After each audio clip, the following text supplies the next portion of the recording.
क्या आपको पता है कि मिस्र के फिरौनों को कैसे दफन किया जाता था?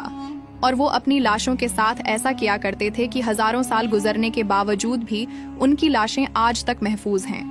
मिस्र के बादशाहों को फिरौन कहा जाता था। मिस्र की तारीख में कुल 30 फिरौन गुजरे हैं, जिनमें से बाज नेक और सालेह थे और बाज बदबख्त और दरिंदा सिफत लोग थे।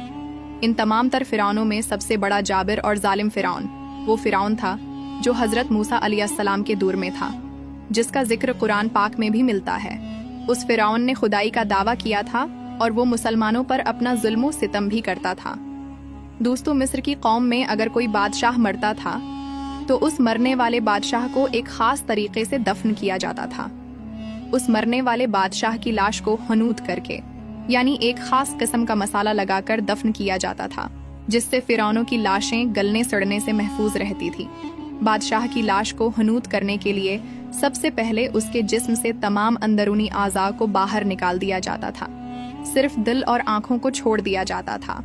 उसके बाद उसके जिस्म पे एक खास किस्म का मसाला और नमक लगा के 40 दिन के लिए रख दिया जाता था, ताकि उससे हर तरह की नमी दूर हो जाए। 40 दिन बाद उस जिस्म पे खुशबूदार तेल और फूलों से हासिल शुदा अरक लगाया जाता था। खुशबूदार अरक लगाने के बाद उस जिस्म को कपड़ों की पट्टियों से लपेट दिया जाता था।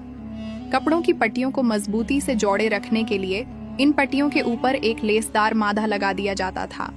उसके बाद उस जिस्म को एक लंबे संदूक में रखकर उस संदूक को बंद कर दिया जाता था।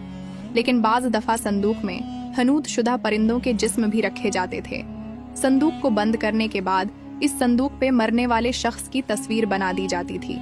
संदूक को मुख्तलिफ रंगों से सजा दिया जाता था। मिस्र के लोग अपने मरने वाले बादशाह की लाश को एक खास कमरे में दफन किया करते थे।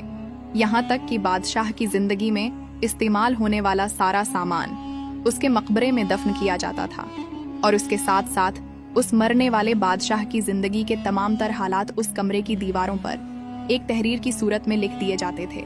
ये सब कुछ मिस्र की कौम इस वजह से करती थी क्योंकि उनका अकीदा था कि मरने वाले ये लोग दोबारा इस दुनिया में आएंगे।